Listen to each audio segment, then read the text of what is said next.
Members, market क्या कल bounce back कर सकता है? मार्केट एक बहुत अच्छे सपोर्ट पे है, जो चांसेस पूरे हैं कि यहां से बाउंस बैक कर सकता है। ठीक है, अब देखो मैंने ऑलरेडी तो वैसे मैसेज छोड़ दिया था कि मार्केट यहां से बाउंस बैक करता हुआ दिखाई दे सकता है। ठीक है, और ये जो मैसेजेस आ रहे हैं, जो लोग नए ज्वाइन किए हैं उनको नहीं समझ में होगा, ये प्योरली एआई जनरेटेड मैसेज है। अगर उनको लगता है कि index specially mid cap small cap अगर नेगेटिव है या नेगेटिव ट्रेंड में जा रहे, तो वो मैसेज कर देता है। हालांकि टाइमिंग को फोकस मत करना, क्योंकि वो टाइमिंग इंटरनेशनल टाइमिंग लेता है। ठीक है, सो टाइमिंग को फोकस मत करना, बट मैंने पूरे दिन में 2 बार सेट किया है कि अगर कुछ भी मार्केट के इंडेक्सेस नेगेटिव है तो थोड़ा कॉशियस का मैसेज जरूर सेंड करना चाहिए। ठीक है, तो वो मैसेजेस यहाँ पे सेंड कर रहे हैं, बट निफ्टी एक चांसेस से सपोर्ट लेता हुआ दिखाई दे सकता है। ठीक है, सो देखो मैं ये मैसेज पता है क्यों सेंड करता हूं कि अगर आप लोग स्टॉक्स में ट्रेड करते हैं, बीटीएसडी में ट्रेड करते हैं, तो कॉशियस रहना चाहिए ताकि आपका लॉसेस ना हो। ठीक है, ये मैसेज आया इसका मीनिंग क्या है कि ट्रेंड नेगेटिव है, तो अगर कोई भी रैंडमली बीटीएसडी लेते हैं तो लॉस होने की चांसेस है, और मैं जनरली अवॉइड करता हूं ऐसे मैसेजेस में। ठीक है, अगर आता है तो फिर मैं अवॉइड करने की कोशिश करता हूं। ओके, इसके अलावा देखो एक चीज और बताना चाहूंगा, ध्यान से सुनेगा। मैंने एक छोटा सा कोर्स लॉन्च करने का सोच रहा हूँ, जो 1000 का होगा, जिसमें सिर्फ सिंगल स्ट्रेटेजी होगी आपको सिखाने के लिए। ठीक है, और उसमें एक लाइव सेशन होगा जो आपको सिखाने की कोशिश करेगा एक स्ट्रेटेजी के साथ। तो अगर आप इंटरेस्टेड हैं तो मुझे कमेंट जरूर कीजिएगा। हालांकि वो स्ट्रेटेजी डिपेंड होगा प्राइसेस। ठीक है, अराउंड 1000 की प्राइसेस होगी, बट अगर आप इंटरेस्टेड है मुझे कमेंट जरूर कीजिएगा। ठीक है, चलिए इसके अलावा देखो मार्केट बताने से पहले एक चीज बताना चाहूंगा जो आपको जानना जरूरी है। एक नया रूल आने वाला है, सेबी यहां पे फोकस करता हुआ दिखाई दिया है सुटेबल क्राइटेरिया पे। ठीक है, यानी कि अगर आप एफएनओ ट्रेड करते हैं, ठीक है, तो अब नया रूल्स बहुत जल्द आ सकते हैं, और उसमें माना ये जा रहा है, देखो मैं यहां पे एक बार पेन ले लेता हूं। माना ये जा रहा है कि आपका इक्विटी म्यूचुअल फंड, उसमें कितना कैश है, ठीक है, उसमें आपका कितना एक्सपोजर है, उसको देखने के बाद आपका एफएनओ अलाउ किया जा सकता है, आपको एफएनओ अलाउ किया जा सकता है। यानी कि लोग क्या करते हैं, 5,000 डालते हैं, 10,000 डालते हैं और डायरेक्टली एफएनओ ट्रेड करना स्टार्ट कर लेते हैं। ठीक है, तो अब यहाँ पे नया रूल आने का पॉसिबिलिटी होगा, जिसमें डेरिवेटिव ट्रेडिंग अगर आपको करना है, ठीक है, तो आपका वेटेज कितना होगा, आपका स्टॉक्स में कितना वेटेज है, उसके हिसाब से आपको यहाँ पे अलाउ किया जा सकता है। तो ये अभी अब बातचीत की जा सकती है। पहले तो जो भी अ, आप बोल सकते हैं ब्रोकर है, उनके साथ बातचीत की जाएगी, चेक किया जाएगा, सॉल्यूशन लाया जाएगा, और उसके बाद अलाउ किया जा सकता है। ठीक है, तो देखते हैं यहाँ पे ये देखो अभी सोर्सेस है, तो ये कंफर्म मत समझना, और ऐसा कोई कंसल्टेशन पेपर आया भी नहीं है, तो बस ये बातें की जा रही हैं। ठीक है, ऐसी बातें तो बहुत बार आई थी और बातें की जा रही है, अगर आएगा तो दिखेंगे। ठीक है, लेकिन देखो मैं भी आपको रिक्वेस्ट करूंगा कि एफएनओ अगर नहीं हो रहा है तो अवॉइड करो, या हेजिंग करो, या कोई स्ट्रेटेजी बना के ट्रेड करो, बट बल्क में ट्राई मत करो। ठीक है, वरना लॉसेस हो सकते हैं। क्लियर, चलिए। ओके, इसके अलावा देखो गोल्ड एंड सिल्वर को फोकस करो। अगर आपको डाउट होता है तो गोल्ड एंड सिल्वर फोकस करो, वो ज्यादा बेटर है निफ्टी के कंपेयर में, वो इतना वॉलेटाइल नहीं होता।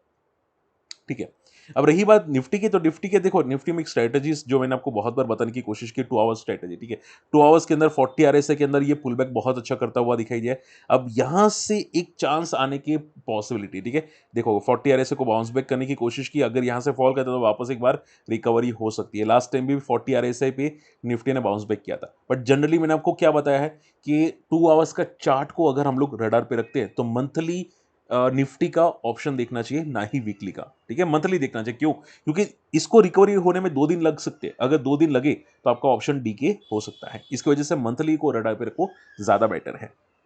लॉजिक समझ में आया? ठीक है, तो चांसेस है निफ्टी यहां से पुल बैक करेगा। आपको सपोर्ट क्या रखना है? सपोर्ट ये वाला रखना है, 25,894 आपका सपोर्ट होना चाहिए।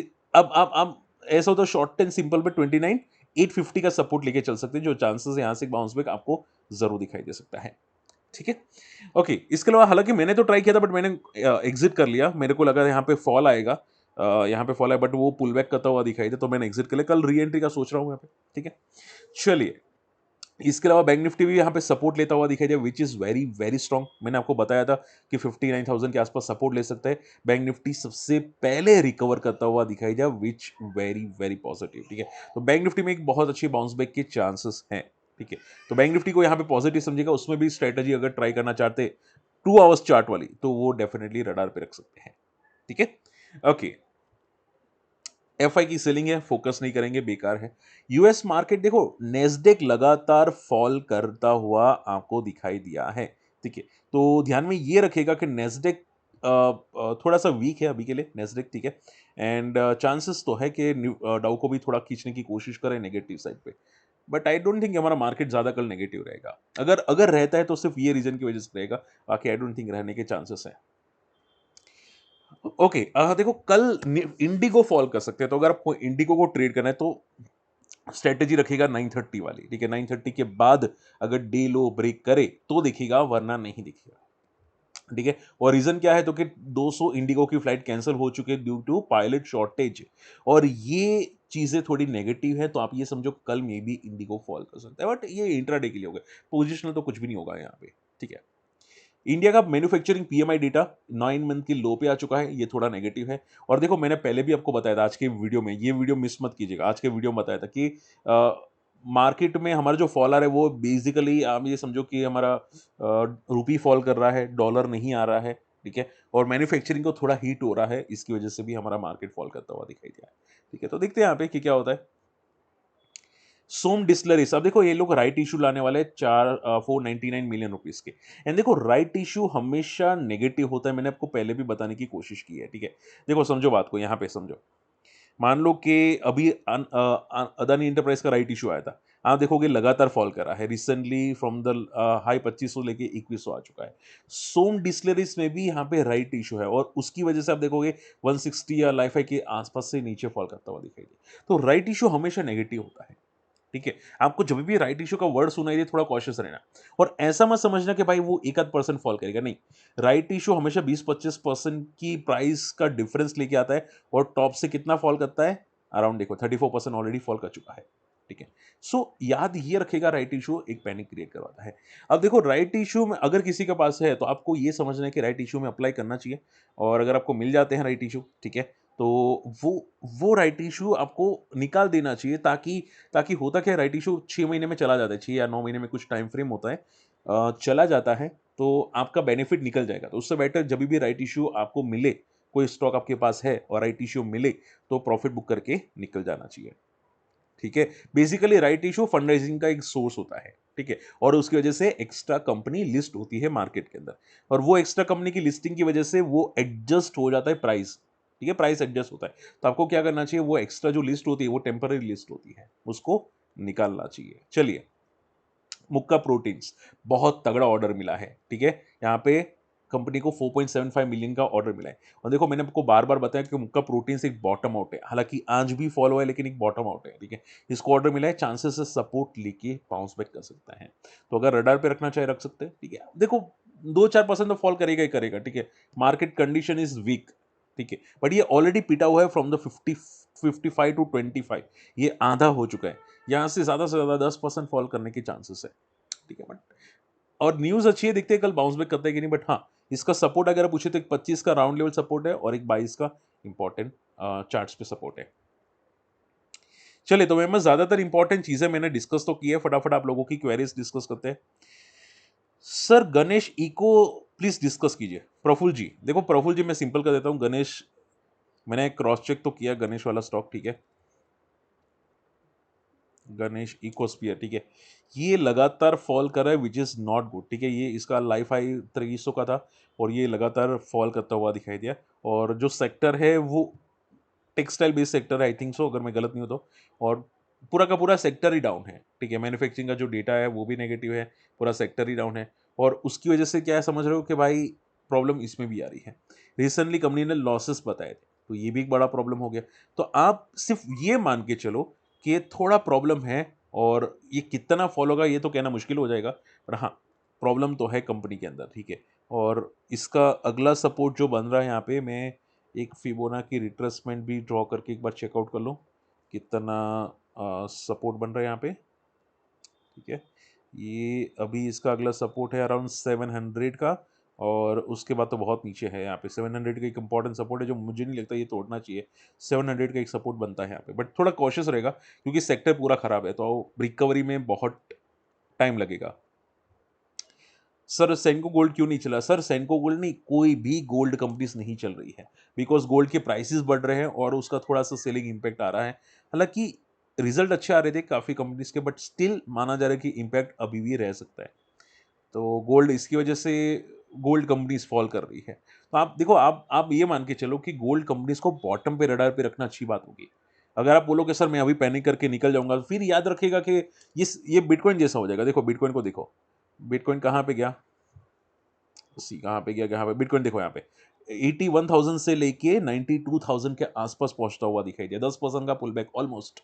ठीक है, पुल बैक आया है। अब बॉटम पे निकलने की कोशिश करोगे तो फिर आप बोलोगे सर अब मैं बॉटम पे फंस गया। भाई ऐसा मत करो ना यार, आज नहीं तो कल ऊपर आएगा ही। ठीक है, अब मार्केट के बॉटम पे आप पैनिक करोगे तो क्या फायदा। ठीक है, उल्टा बॉटम पे थोड़ा थोड़ा एवरेज करना चाहिए। मान लो कि भाई यहां से 15% फॉल हुआ, वहां पे देखो, वापस वापस 15% फॉल हुआ, वहां पे देखो। लेकिन पॉइंट क्या आ जाता है, एक बार बॉटम का थोड़ा वेट करो। ठीक है, टॉप से ज्यादा गिरा है, एक सपोर्ट यहाँ पे है, दूसरा सपोर्ट अगर टूटा तो 180 के आसपास है इसका सपोर्ट। ठीक है, तो ऐसा देखना चाहिए। बाकी सपोर्ट के नजदीक है सेंको गोल्ड। एंड देखो मुझे याद करोगे, अगर सपोर्ट पे आप पैनिक करोगे ना, मुझे याद करोगे यार, आप पैनिक नहीं करना चाहिए। ट्रांसफॉर्मर रेक्टिफायर, ये न्यूज आने के बाद बाउंस बैक किया, लेकिन आज भी लगातार फॉल कर रहा है। और देखो ट्रांसफॉर्मर रेक्टिफायर, सीरियसली ये आज का फॉल नहीं होना चाहिए था, जिस तरह से फॉल कर रहा है। अब इसका अगला सपोर्ट बहुत नीचे है। ठीक है, अराउंड 250 तो था, वो ब्रेक कर गया। अब सीधा 195 200 के आसपास है, ये थोड़ा दूर है, बट अभी के लिए साइकोलॉजिकल लेवल 195 200 के आसपास इसका सपोर्ट बैठता है। ठीक है, सो देखते हैं यहाँ पे 200 की सपोर्ट है। पैनिक मत करना, अगर है तो फिर पैनिक मत करना। ठीक है, एक बार देखो कि कहाँ पे सस्टेन करने की कोशिश करता है ट्रेल। ठीक है, वो देखो यहाँ पे सस्टेन कहाँ पे करता है। एंड थायरोकेयर सर कौन से लेवल पे बाउंस बैक करेगा, थायरोकेयर देखते हैं। थायरोकेयर ने भी आई थिंक बोनस से स्प्लिट दिया था, उसके बाद ये भी लगातार फॉल कर रहा है। और जिस तरह से फॉल कर रहा है, अब इसका एक जो बाउंस बैक सपोर्ट है वो अराउंड 360 के आसपास है। ठीक है, यहाँ पे ये जो लेवल है वो बहुत स्ट्रॉन्ग सपोर्ट है इसका, 360 टू 390 के आसपास बहुत अच्छा बेस है, तो यहाँ से एक बाउंस बैक कर सकता है। ठीक है, सो वो ध्यान में रखिएगा। और last not the least MCT का कैरो, ओके, अच्छा बाउंस बैक दिया है इसने, बहुत तगड़ा फॉल करने के बाद बहुत अच्छा बाउंस बैक दिया है। लेकिन देखो आई थिंक छोटी कंपनी है। ठीक है, सो ऐसी छोटी कंपनीज को रडार पे रखना थोड़ा रिस्की हो सकता है, क्योंकि ये उसी तरह फॉल करेगा जिस तरह से बाकी की कंपनीज फॉल करी है, तो थोड़ा अभी कॉशियस रहेंगे, इसको ज्यादा रडार पे नहीं रखेंगे। ठीक है, रिजल्ट्स अच्छे हैं। ठीक है, आप सिर्फ इतना करो एमसीटीजी की, अगर अगर अगर ये कंपनी इंट्राडे में 7% से ज्यादा फॉल करती है तो निकाल देना, या 12% वीकली उससे ज्यादा फॉल करती है तो थोड़ा पैनिक कर लेना। ठीक है, बाकी तो ठीक है, जहां तक जा रहे जाने दो। Clear, so be careful market के अंदर। एंड देखो बेसिक स्ट्रेटेजी सीखना चाहते हैं तो मुझे कमेंट कर दीजिएगा। ठीक है, आपको बेसिक एक कोर्स प्रोवाइड कर दूंगा छोटा सा, जो इसमें का 2 बार मैं आपको लाइव आके सिखा दूंगा हाथ पकड़ के। ठीक है, तो आपको काम आएगा, सीखने के लिए काम आएगा। एंड बाकी डीमेट अकाउंट ओपन करके हमारे ग्रुप में डेफिनेटली आ सकते हैं, उनको भी मैं सिखाने की कोशिश करूंगा। तो अगर आप इंटरेस्टेड है, अकाउंट ओपन कर सकते हैं, आपकी फैमिली मेम्बर्स के भी अकाउंट ओपन कर सकते हैं। ठीक है, वीडियो शेयर कीजिएगा जरूर, और आप ऐसा हो तो अपने फ्रेंड्स का भी अकाउंट ओपन करवा सकते हैं हमारे लिंक से। मिलते हैं अगले वीडियो में, टेक केयर, बाय बाय।